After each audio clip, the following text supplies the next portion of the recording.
नमस्कार दोस्तों, स्वागत है आपका हमारे चैनल पर जहां हम भगवत गीता के गहरे प्रेरणात्मक संदेशों को आसान भाषा में समझते हैं। आज हम बात करेंगे गीता के पहले अध्याय श्लोक 3 की, जहां दुर्योधन युद्ध के मैदान में अपनी सेना की ताकत का आकलन करता है। क्या आप जानते हैं, इस श्लोक में छिपा है एक ऐसा सबक जो आज भी हमारी जिंदगी में काम आ सकता है। तो चलिए इस श्लोक का अर्थ समझते हैं। अगर आपको गीता की शिक्षाएं पसंद हैं, तो अभी सब्सक्राइब करें और बेल आइकन दबाएं ताकि आप कोई भी वीडियो मिस ना कर सकें। पहले थोड़ा सा संदर्भ समझते हैं। भगवत गीता की शुरुआत कुरुक्षेत्र के युद्ध क्षेत्र से होती है, जहां कौरव और पांडव अपनी सेनाओं के साथ आमने सामने खड़े हैं। पहले अध्याय का नाम है अर्जुन विषाद योग, जिसमें अर्जुन युद्ध को लेकर अपने मन में उठ रहे सवालों और संदेहों को व्यक्त करते हैं। लेकिन इससे पहले श्लोक 3 में हम देखते हैं कि दुर्योधन अपने गुरु द्रोणाचार्य से अपनी सेना की ताकत के बारे में बात करते हैं। यह श्लोक हमें दुर्योधन के आत्मविश्वास और उसकी रणनीति की एक झलक देता है। आइए अब इस श्लोक को सुनते हैं और इसका अर्थ समझते हैं। पश्चैतां पांडुपुत्राणां आचार्य महितं च मुं व्यूढ़ां द्रुपदपुत्रेणं तव शिष्येन धीमता। इसका अर्थ है, हे आचार्य, देखिए पांडवों के इस विशाल सेना को, जो आपके ही बुद्धिमान शिष्य धृष्टद्युम्न द्वारा सुव्यवस्थित ढंग से सजाई गई है। इस श्लोक में दुर्योधन अपने द्रोणाचार्य से कहते हैं कि वे पांडवों की सेना को देखें, जो धृष्टद्युम्न ने रणनीतिक रूप से तैयार की है। धृष्टद्युम्न द्रुपद के पुत्र थे और द्रोणाचार्य के शिष्य भी थे।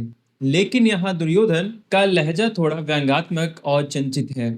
यह वह अपनी सेना की ताकत के बारे में आत्मविश्वास दिखाने की कोशिश करता है, लेकिन कहीं न कहीं उसे पांडवों की ताकत का भी डर था। इस श्लोक का गहरा अर्थ यह है कि दुर्योधन अपनी ताकत पर भरोसा तो करता है, लेकिन उसे अपने विरोधियों की रणनीति और शक्ति का भी अंदाजा है। यह हमें सिखाता है कि जीवन में आत्मविश्वास जरूरी है, लेकिन हमें अपने सामने खड़ी चुनौतियों को कम नहीं आंकना चाहिए। चलिए अब एक रोचक कहानी सुनते हैं जो इस श्लोक से जुड़ी हुई है। क्या आप जानते हैं कि धृष्टद्युम्न और द्रोणाचार्य का रिश्ता कितना जटिल था? धृष्टद्युम्न द्रोणाचार्य के शिष्य थे, लेकिन उनकी नियति थी कि वे अपने गुरु के खिलाफ युद्ध लड़े। यह कहानी हमें महाभारत के एक और रोचक पहलू की ओर ले जाती है। कहा जाता है कि धृष्टद्युम्न का जन्म ही द्रोणाचार्य से बदला लेने के लिए हुआ था। उनके पिता राजा द्रुपद और द्रोणाचार्य के बीच पुरानी दुश्मनी थी। जब द्रुपद ने द्रोणाचार्य का अपमान किया था, तब द्रोण ने प्रतिशोध लिया था। लेकिन द्रुपद ने एक यज्ञ किया जिसमें से धृष्टद्युम्न और द्रौपदी का जन्म हुआ। धृष्टद्युम्न को द्रोणाचार्य का वध करने के लिए नियत किया गया था। इस श्लोक में जब दुर्योधन और धृष्टद्युम्न का जिक्र करता है, तो वह द्रोणाचार्य को यह याद दिलाने की कोशिश करता है कि उनका शिष्य अब उनके खिलाफ खड़ा है।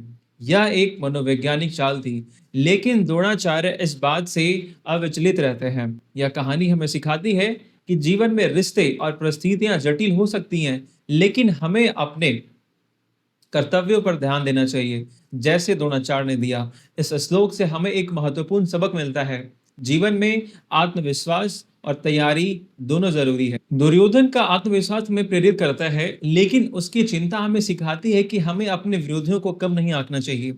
गीता हमें सिखाती है कि हमें हर स्थिति में संतुलन बनाए रखना चाहिए। तो दोस्तों, ये था गीता के पहले अध्याय श्लोक 3 का गहरा अर्थ और इससे जुड़ी कुछ रोचक कहानियां।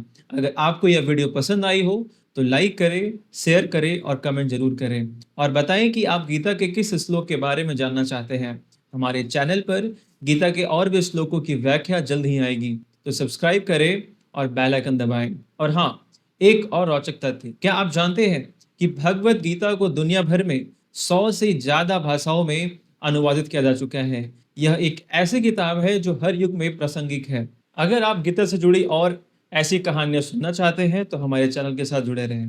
धन्यवाद।